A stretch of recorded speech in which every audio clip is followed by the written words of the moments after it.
हाल ही में मेटा के किसे अपना अध्यक्ष और उपाध्यक्ष नियुक्त किया गया है।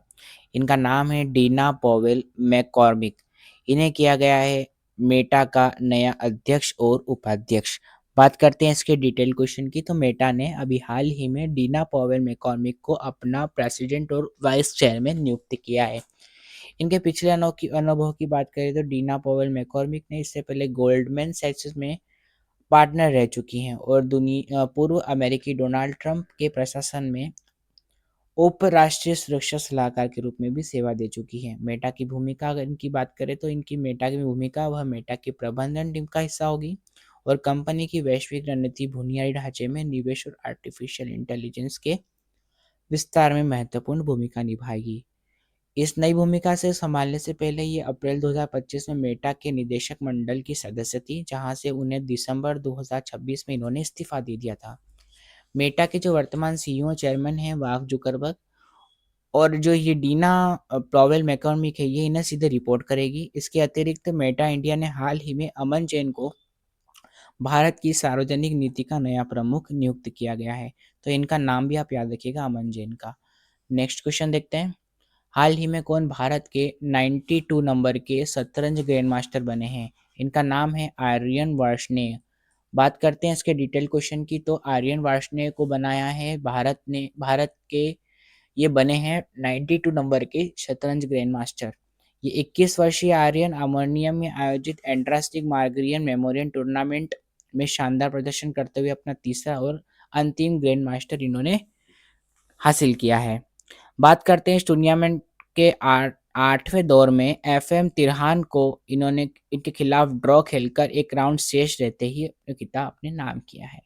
दिल्ली के रहने वाले आर्यन अपनी सफलता के साथ राष्ट्रीय राजधानी के 8वें ग्रैंड मास्टर बन गए हैं। ये आपको याद रखना है, और ये याद रखना है कि भारतीय शतरंज के लिए 2026 के लिए यह पहली बड़ी उपलब्धि है, जिससे भारत अब 100 ग्रैंड मास्टर के क्लब में शामिल होने से केवल 8 कदम दूर रह गया है। नेक्स्ट क्वेश्चन देखते हैं। हाल ही में किस राज्य ने महिला उद्यमियों के लिए गृह लक्ष्मी पोर्टल लॉन्च किया है? ये किया है कर्नाटक ने। ऑप्शन नंबर सी इसका करेक्ट हो जाएगा। बात करते हैं, कर्नाटक सरकार ने महिला उद्यमियों को बढ़ावा देने के लिए गृह Lakshmi digital marketing portal launch किया है। इस पोर्टल का उद्देश्य जो महिला उद्यमियों, विशेष रूप से जो ग्रामीण क्षेत्र की महिला कारीगर और छोटे पैमाने के उत्पादकों को अपने उत्पादकों को राष्ट्रीय और वैश्विक बाजारों में प्रदर्शित करने और बेचने के लिए ई कॉमर्स प्लेटफॉर्म प्रदान करना है।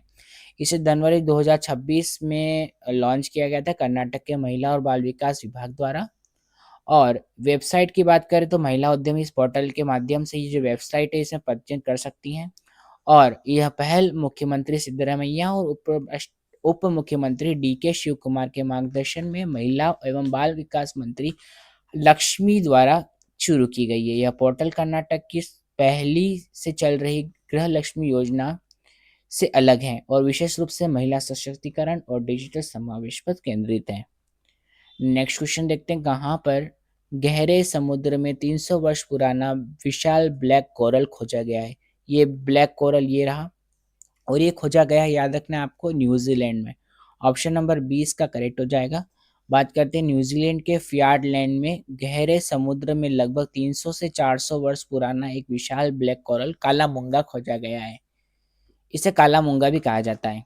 और खोजकर्ता की बात करें तो विक्टोरिया यूनिवर्सिटी ऑफ वेलिंगटन के समुद्री वैज्ञानिक द्वारा इसे खोज किया गया है, और यह मूंगा लगभग 13 फीट ऊंचा और लगभग 15 फीट चौड़ा है। ये न्यूजीलैंड के जल क्षेत्र में अब तक का रिकॉर्ड किया गया सबसे बड़ा ब्लैक कोरल है। वैज्ञानिकों के अनुसार इतने बड़े जो पुराने मूंगे समुद्री परिस्थिति तंत्र के लिए महत्वपूर्ण प्रजनन स्थल के रूप में कार्य करते हैं। ब्लैक कोरल नाम होने के बावजूद जीवित अवस्था में यह सफेद दिखाई देता है, और क्योंकि इसका जीवित उत्तक सफेद होता है, इसका कंकाल काला होता है। यह खोज न्यूजीलैंड के वन्यजीव अधिनियम यानी कि वाइल्ड लाइफ एक्ट के तहत संरक्षित है और समुद्री जैव विविधता के संरक्षण के दृष्टि से अत्यंत महत्वपूर्ण मानी जा रही है। नेक्स्ट क्वेश्चन की बात करते हैं, तो हाल ही में किस देश के फिंके नदी को दुनिया की सबसे पुरानी बहने वाली नदी के रूप में मान्यता मिली है? तो ये है ऑस्ट्रेलिया की फिंके नदी। ऑप्शन नंबर डी इसका करेक्ट हो जाएगा। ये ऑस्ट्रेलिया की फिंके नदी को दुनिया की सबसे पुरानी बहने वाली नदी के रूप में मान्यता मिली है। यह नदी मध्य ऑस्ट्रेलिया के उत्तरी क्षेत्र और दक्षिण ऑस्ट्रेलिया में बहती है। भूवैज्ञानिकों के अनुसार यह नदी लगभग 300 से 400 मिलियन वर्ष पुरानी यानी कि 3 से 40 करोड़ साल पुरानी है, जो कि डायनासोर युग से भी पुरानी है। स्थानीय नाम इसका स्वदेशी अरेंटे भाषा में इसे लारापिंटा कहा जाता है। ये एक रुक-रुक कर बहने वाली नदी है जो वर्ष में केवल कुछ ही दिन और या भारी बारिश के कारण ये बहती है। यह नदी मैकडॉनल्ड रेंजेस को काटकर अपना रास्ता बनाती है, जिससे यह साबित होता है कि यह नदी उन पहाड़ों के बनने से पहले वहाँ मौजूद थी। नेक्स्ट क्वेश्चन देखते हैं। तो हाल ही में किसे केंद्रीय सतर्कता आयोग के सतर्कता आयुक्त नियुक्त किया गया है? इनका नाम है Praveen Vashisht. Option number B इसका करेक्ट हो जाएगा। ये रहे प्रवीण वशिष्ठ और इन्हें केंद्रीय सतर्कता आयोग के सतर्कता आयुक्त नियुक्त किया गया है। ये आपको याद रखना है। इन्होंने 16 जनवरी 2026 को केंद्रीय सतर्कता आयोग के समक्ष अपने पद की शपथ ली है।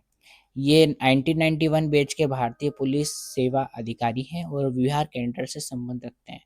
इस पद पर नियुक्त होने से पहले उन्होंने गृह मंत्रालय में विशेष सचिव जैसे महत्वपूर्ण पदों पर कार्य किया है। वर्तमान में प्रवीण कुमार श्रीवास्तव भारत के मुख्य केंद्रीय सतर्कता आयुक्त हैं। प्रवीण वशिष्ठ के साथ एएस राजू भी आयोग में अन्य सतर्कता आयुक्त के रूप में कार्यरत हैं। नेक्स्ट क्वेश्चन देखते हैं। हाल ही में किसने ट्रांसलेशन करने वाला नया एआई मॉडल ट्रांसलेट जेमा लॉन्च किया है? ये रहा गूगल। ऑप्शन नंबर ए इसका करेक्ट हो जाएगा। गूगल ने ट्रांसलेशन करने वाला नया एआई मॉडल ट्रांसलेट जेमा लॉन्च किया है। इसके लॉन्च की तिथि की बात करें तो 15 जनवरी 2026 को ही लॉन्च किया गया था। 55 भाषाओं में यानी कि 55 लैंग्वेज में अनुवाद करने में ये सक्षम है। यह गूगल के जेमा 3 आर्किटेक्चर पर आधारित है। बात करते हैं इसमें अलग अलग आकार इन्होंने लॉन्च किए हैं 3 अलग अलग। तो ये वेरिएंट्स की बात करें तो 4B जो है वो स्मार्टफोन और छोटे डिवाइस के लिए, 12B जो कि लैपटॉप और पर्सनल कंप्यूटर के लिए, 27B सबसे उच्च गुणवत्ता वाले अनुवाद और शक्तिशाली हार्डवेयर के लिए ये है। टेक्स्ट के अलावा यह इमेज के जो भी चित्र हैं और इमेज जो हैं उसके अंदर जो लिखे हुए टेक्स्ट हैं उनमें ही पहचान करके ये अनुवाद कर सकता है। हाल ही में कोरोमंडल ने अनुसंधान केंद्र के लिए किस आईआईटी के साथ समझौता किया है? तो ये किया है आईआईटी मद्रास के साथ। ऑप्शन नंबर सी इसका करेक्ट हो जाएगा। बात करते हैं कोरोमंडल इंटरनेशनल लिमिटेड की, तो इन्होंने आईआईटी मद्रास के साथ एक अनुसंधान केंद्र स्थापित करने के लिए समझौता किया है। यह corporate research centre IIT Madras research park में स्थापित किया जाएगा। इस समझौते पर जनवरी 2026 में आईआईटीएम ग्लोबल रिसर्च फाउंडेशन के उद्घाटन के दौरान ये हस्ताक्षर किए गए हैं। इस अवसर पर भारत के विदेश मंत्री डॉक्टर एस जयशंकर मुख्य रूप से उपस्थित थे। यह केंद्र मुख्य रूप से उन्नत कृषि तकनीक, स्थिरता, उभरती प्रौद्योगिकी पर ध्यान केंद्रित करेगा। इस साझेदारी का उद्देश्य अनुसंधान और नवाचार के माध्यम से किसानों के लिए आधुनिक और प्रभावी कृषि समाधान विकसित करने है। ये आपको याद रखना है। नेक्स्ट क्वेश्चन देखते हैं। हाल ही में भारत का पहला राष्ट्रीय आदिवासी चिकित्सक क्षमता निर्माण कार्यक्रम कहाँ आयोजित किया गया है? ये किया गया है हैदराबाद। ऑप्शन नंबर सी इसका करेक्ट हो जाएगा। बात करते हैं इसके डिटेल की, तो भारत का ये पहला राष्ट्रीय आदिवासी चिकित्सक क्षमता निर्माण कार्यक्रम हैदराबाद तेलंगाना में आयोजित किया गया है। यह आयोजन हैदराबाद के कान्हा शांतिवनम में संपन्न हुआ है। कार्यक्रम की तिथि जो थी वो 16/17/2026 थी। इसका आयोजन जनजातीय कार्य मंत्रालय द्वारा किया गया है। ये आपको याद रखना है। और इसमें आईसीएमआर, डब्ल्यूएचओ, आयुष मंत्रालय और एम्स जैसे प्रमुख संसाधनों ने तकनीकी भागीदारी की है। ये आपको याद रखना है। नेक्स्ट क्वेश्चन देखते हैं। हाल ही में किस राज्य में रातापानी टाइगर रिजर्व के नाम पर बदलकर doctor Vishnu Shri Wakankar tiger reserve किया गया है? ये है मध्य प्रदेश। ऑप्शन नंबर 20 का करेक्ट हो जाएगा। याद रखिएगा, मध्य प्रदेश सरकार ने इसका नाम बदलकर doctor Vishnu Shridhar Wakankar tiger reserve कर दिया गया है। और यह टाइगर रिजर्व भारत के रायसेन और सीहोर जिले में स्थित है। डॉक्टर वाकणकर ने इस क्षेत्र में स्थित यूनेस्को विश्व धरोहर भीमबेटका की खोज की थी, इसलिए ये नाम इनका रखा गया है। इसे दिसंबर 2024 में भारत के 97वें टाइगर रिजर्व के रूप में अधिसूचित किया गया है। डॉक्टर मुख्यमंत्री मोहन यादव इन्होंने जनवरी 2026 में इसके नाम की औपचारिक घोषणा की थी। ये भारत के मध्य प्रदेश का 8वां टाइगर रिजर्व है। इसका उद्देश्य वन्यजीव संरक्षण के साथ साथ ऐतिहासिक विरासत को सम्मान देना है। तो इसका आंसर हो जाएगा, आपको याद रखना है, option number B, Madhya Pradesh. Next question की बात करते हैं, हाल ही में विश्व धर्म दिवस 2026 कब मनाया गया है? ये मनाया गया 18 जनवरी को, वर्ल्ड रिलीजियंस डे। अगर बात करते हैं, ये जो वर्ल्ड रिलीजन डे है, ये हर साल जनवरी के तीसरे रविवार को मनाया जाता है। वर्ष 2026 में यह 18 जनवरी को मनाया जा रहा है। इसका मुख्य उद्देश्य दुनिया भर के विभिन्न धर्मों के बीच सद्भाव, शांति और आपसी समझ को बढ़ावा देना है। इसकी शुरुआत 1950 में अमेरिका के बहाई समुदाय द्वारा की गई थी, ताकि मानवता के एकता के विचार को प्रसारित किया जा सके। बात करते हैं अगर जनवरी के कुछ महत्वपूर्ण दिवस की, तो 12 जनवरी को मनाया जाता है राष्ट्रीय युवा दिवस, स्वामी विवेकानंद जी की जयंती पर। 15 जनवरी को मनाया जाता है भारतीय सेना दिवस, 18वां स्थापना वर्ष इस बार मनाया गया है। और 23 जनवरी को पराक्रम दिवस, नेताजी सुभाष चंद्र बोस की जयंती पर। 25 जनवरी को राष्ट्रीय मतदाता दिवस। 26 जनवरी को मनाया जाता है गणतंत्र दिवस, 77वां गणतंत्र दिवस इस बार मनाया जाएगा। 30 जनवरी को मनाया जाता है शहीद दिवस, जो कि महात्मा गांधी की पुण्यतिथि पर मनाया जाता है। ये इंपॉर्टेंट डेज भी आपको याद रखना, एग्जाम पॉइंट ऑफ व्यू से इंपॉर्टेंट है। नेक्स्ट क्वेश्चन देखते हैं, हाल ही में वर्ष 2026 में दुनिया की सबसे सुरक्षित एयरलाइन किसे घोषित किया गया है? तो ये किया गया है एतिहाद एयरवेज को। ये पहली बार एतिहाद एयरवेज, जो कि गल्फ कंट्री की ये है, और ये दुनिया की सबसे सुरक्षित एयरलाइन घोषित किया गया है। और गल्फ कंट्री की ये पहली ऐसी एयरलाइन है जिससे सुरक्षित एयरलाइन के लिए पहली बार इसे घोषित किया गया है 2026 में। तो इंपॉर्टेंट है क्वेश्चन है, तो आपको याद रखना है। बात करते हैं इसके डिटेल की, तो ये दुनिया की सबसे सुरक्षित एयरलाइन घोषित किया गया है एतिहाद एयरवेज।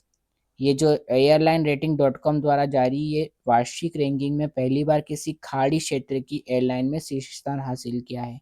एतिहाद ने यह उपलब्धि अपने आधुनिक बेड़े, निम्न घटना दर और पायलट प्रशिक्षण के उच्च मानकों के कारण हासिल की है। 2026 की जो टॉप 5 सुरक्षित पूर्ण सेवा एयरलाइंस की सूची देखते हैं, तो ये टॉप 5 ये रहे आपके सामने। Etihad Airways, Cathay Pacific, Qantas, Qatar Airways और एमिरेट्स। ये जो 5 है ये इंपॉर्टेंट है एयरलाइंस है, जो कि टॉप पे रही है एतिहाद एयरवेज। बात करते हैं हांगकांग की, एचके एक्सप्रेस को लगातार दूसरे वर्ष दुनिया की सबसे सुरक्षित किफ़ायती एयरलाइन के लिए चुना गया है। इस वर्ष की रैंकिंग में टर्बुलेंस की रोकथाम तकनीकों के उपयोग पर जोर दिया गया है, ये आपको याद रखना है। चलिए दोस्तों, आज के लिए इतना ही काफ़ी। हम कल फिर मिलेंगे आपके साथ नई करंट अफेयर्स की वीडियो के साथ में। तब तक के लिए धन्यवाद।